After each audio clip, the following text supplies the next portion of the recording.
Bueno, los saludo con mucho gusto a mi querido Rodrigo Pacheco, que es el encargado de todo el periodismo económico y financiero de esta empresa, junto con Darío Celis y David Páramo, también por supuesto compañeros, y Arnulfo Rodríguez, que es analista financiero de Grupo Multiva. Arnulfo, ¿cómo estás? Bienvenido. Rodrigo, ¿cómo estás? Mi querido Paco, con gusto de saludarte. Igualmente. Viendo las piñatas, qué divertido. ¿Verdad que sí? Sí. ¿Tú te identificaste con alguno? No, sabes que no. Yo creo que tu productor Lasky no saca la lengua como esa piñata aquí mismo. Pues a veces, depende del momento. Cuando ya se cansó. Exactamente.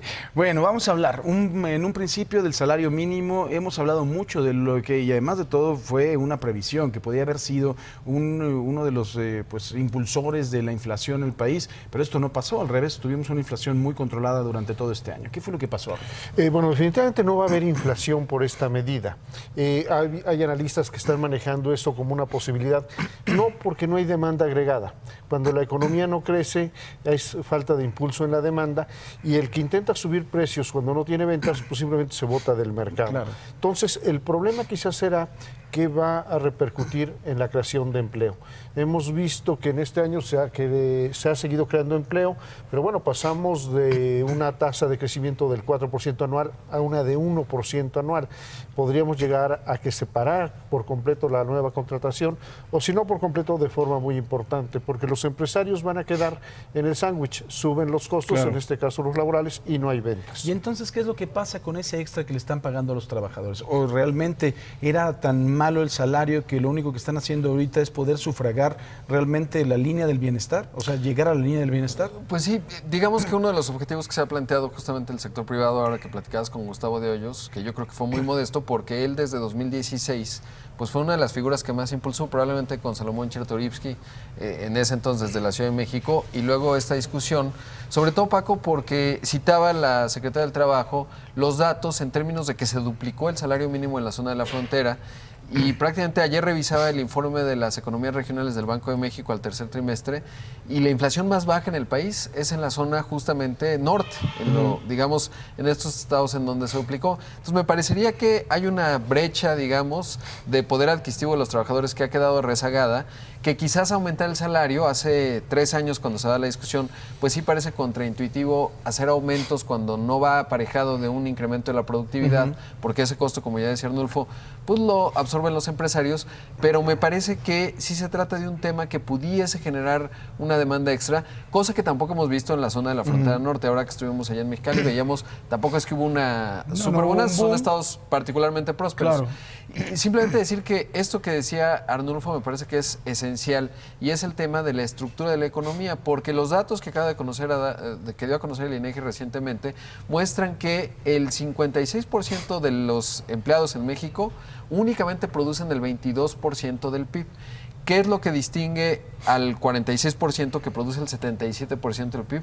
Que unos son formales y otros son informales. Claro. ¿Por qué? Porque si tú tienes una pyme, lo hemos platicado en otras ocasiones, lo retrata muy bien en su libro Santiago Levy, si tú tienes una pyme de 4 personas, una pequeña empresa que está en el sector formal, resulta que es mucho menos competitiva que la que está en el sector informal, no solo por un tema de salario, sino por el ISR, el Infonavit, el IMSS. No se trata de que no tengan derechos los trabajadores, por el contrario, pero sí de ver cómo se estructura mejor el mercado para reducir la informalidad. Arnulfo, ahora, finalmente se está haciendo un gran bien a los trabajadores, eso es evidente y es inobjetable, pero ¿cómo hacer también que se puedan generar más empleos impulsando a la propia empresa? ¿Cómo lo tiene que hacer el gobierno? Con políticas públicas que favorezcan ya el crecimiento. Estamos por finalizar el año.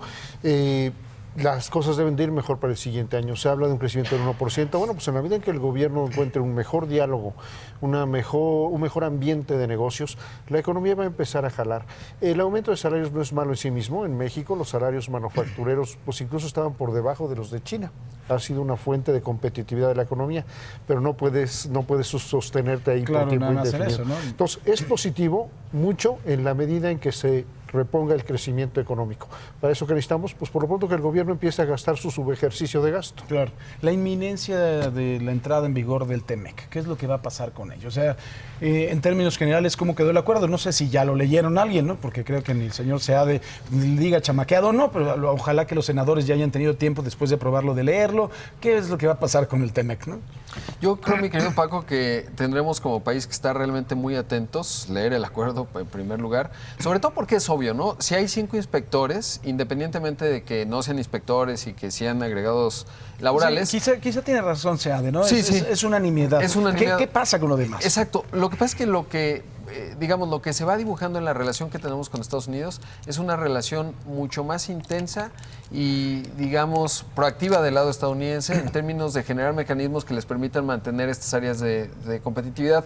Lo hemos visto, por ejemplo, en el tema del tomate, etcétera, que recurren a una serie de procesos que hoy están contemplados dentro del TEMEC y que México tendrá que cuidar que no se utilicen de esa forma en contra del comercio entre las dos naciones, ¿no? Porque sí, además de todo un capricho de Trump y de sus amigos de Miami, ¿no? Que son además de todo unos productores enanos de tomate y finalmente están afectando el negocio en general. Y la otra parte, que el mercantilismo de Trump ya no solo es de Trump. Ahora, lo que ha quedado claro con todo este proceso de ratificación del TEMEC en Estados Unidos es que también de los demócratas. Y eso es un elemento que antes no teníamos tan visible y tan presente. Y con eso tenemos que vivir el 2020, 21, 22 hacia adelante. Y eso quiere decir que tenemos que estar a la altura de estas nuevas condiciones. ¿Tú cómo lo ves, Arnolfo? Queda un poco la sensación, sobre todo en el sector privado, que el gobierno de México hizo concesiones de último momento que sí afectan a la industria nacional, un poco por la necesidad quizá de comenzar el año con este tema zanjado. Me explico. La parte de los agregados comerciales quizá no sea tan grave. Lo que finalmente se acordó es que va a haber paneles en materia laboral, así como los hay en discriminación de precios.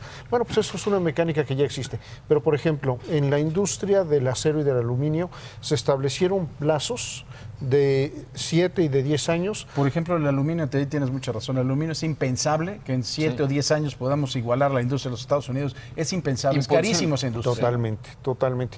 Y allí el gobierno de México aumentó el contenido de valor regional en la industria automotriz a 16, debe de tener el 70% de la producción, un salario de $16 la hora. Es decir, sí hubo cosas de costos que impactan negativamente a la industria mexicana. Otra es en farmacéuticos, retiran las patentes a 10 años. Y un poquito fue ceder las manos para agilizar la aprobación en el Congreso de Estados Unidos. Pues interesante. Arnolfo, Rodrigo, como siempre. Me quedo, Paco. Muchísimas gracias. Ahí escojan su piñata. Sí. Imagen Noticias con Francisco Sea, lunes a viernes, 5:50 AM. Participa en Imagen Televisión.